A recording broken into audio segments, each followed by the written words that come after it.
दोस्तों, इजराइल और फ़लस्तीन में सालों से दुश्मनी चल रही है और इन दोनों में कभी भी जंग छिड़ जाती है। पहले जो पूरा फ़लस्तीन हुआ करता था वो आज 6020 किलोमीटर स्क्वायर ही रह गया है और अब फ़लस्तीन इजराइल के नक्शे में कुछ इस तरह से दिखता है। जैसा कि आप लोग स्क्रीन पर देख सकते हैं, फ़लस्तीन ऑलमोस्ट 4 गुना छोटा हो चुका है। कैसे इतना बड़ा देश अब इतना छोटा हो चुका है और इजराइल देश कैसे बना, कैसे उसने फ़लस्तीन पर कब्जा कर लिया, तो चलिए इस वीडियो के जरिए समझते हैं। तो ये बात है 30 जनवरी 1933 की, जब हिटलर पावर में आया। उस टाइम में जर्मनी की कंडीशन बहुत ही खराब थी। आप लोग स्क्रीन पर देख सकते हैं कि $1 कितने जर्मन मार्क्स हो चुके थे।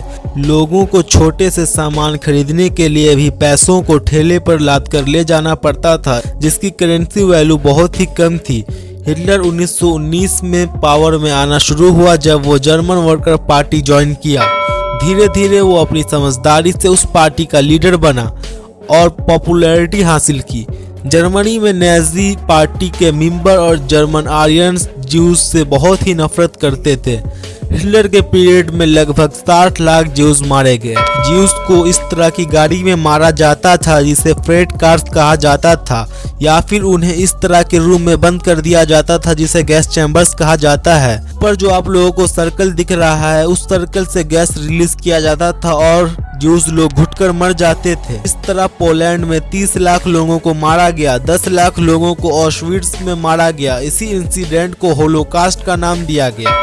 ज्यूज से नफरत करना हिटलर ने शुरू नहीं किया था, बल्कि 18वीं सदी से पहले ही उन लोगों से रिलीजियस मैटर के कारण नफरत किया जाता था। अब ज्यूज अलग अलग देशों में बसने के लिए जाने लगे। ज्यादातर ज्यूज को फ़लस्तीन में आकर बसने के लिए फोर्स किया गया। लाखों लोग फ़लस्तीन में आकर बसने लगे। पॉपुलेशन बढ़ी तो ज्यूज अपने लिए एक नया देश की मांग करने लगे। अरब देश ऐसा होना नहीं देना चाहते थे, लेकिन 14 मई 1948 को डेविड बेन गुरियन, जो हेड थे जेविश एजेंसी के, उसने इजराइल राज्य को बनाने की घोषणा की।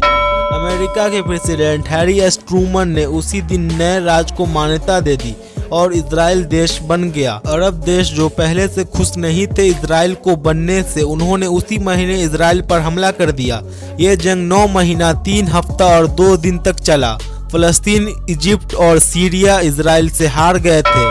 1949 में जंग खत्म हुई। अब इजराइल नए देश को और बेहतर बनाने में लग गया। 1967 में एक बार फिर अरब कंट्री से इजराइल की जंग हुई। इजराइल खुद को बचाने के लिए अपनी पूरी ताकत झोंक चुका था।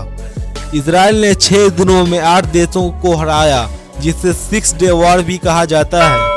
इस जंग में इजराइल ने 3 देशों की सेना को हराया था। सीरिया की फोर्स को हराया था, गाजा स्ट्रिप और सिनाई को अपने कब्जे में ले लिया और जॉर्डन की फोर्स को वेस्ट बैंक से हटा दिया। अब इस जंग को जीतने के बाद इजराइल का इलाका 4 गुना हो गया था।